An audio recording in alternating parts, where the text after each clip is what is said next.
הכלוב הוא הבייביסיטר המושלם. הוא שומר על הגור מסכנות בבית ועל הבית מנזקים של הגור. אני אשתמש בכלוב בלילות ובמהלך היום כשאני לא יכולה להשגיח על הגור. בימים הראשונים נרצה לתת לגור את הארוחות בתוך הכלוב, על מנת לייצר לו קונוטציה חיובית לכלוב.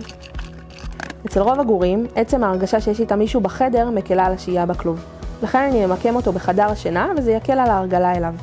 כמובן שבמהלך היום אני יכולה להזיז את הכלוב לחדר אחר. כדי שהגור יצליח להישאר בכלוב במהלך היום, אני מכניסה אותו לשם אחרי שהוא פרוק מאנרגיה, מרוקן מצרכים וכשהוא לא רעב. אני רוצה גם להשאיר לו סמיכה נעימה להתקרבלות, ואם אפשר נשאיר לו גם משחק לעיסה מרגש. אם הגור בוכה בלילה, אני לא יודעת אם לגשת או לא. אז אני בודקת, כבר עברו כמה שעות מהביזי האחרון? אם כן, אני יוצאת איתו, ואז נותנת לו לחזור לישון. אבל, אם עברו רק כמה דקות, אני מתעלמת למשך כ10 דקות, ורק אז ניגשת אליו. אפשר לעבור מולו לפעמים כדי שיראה שאני שם, אבל אני לא רוצה לייצר קשר עין בשלב הזה. אנחנו מבטיחים לכם שאחרי כמה ימים הגור יתרגל, ותראו שאולי אפילו לא תרצו להיפרד מהכלוב כשיגיע הזמן.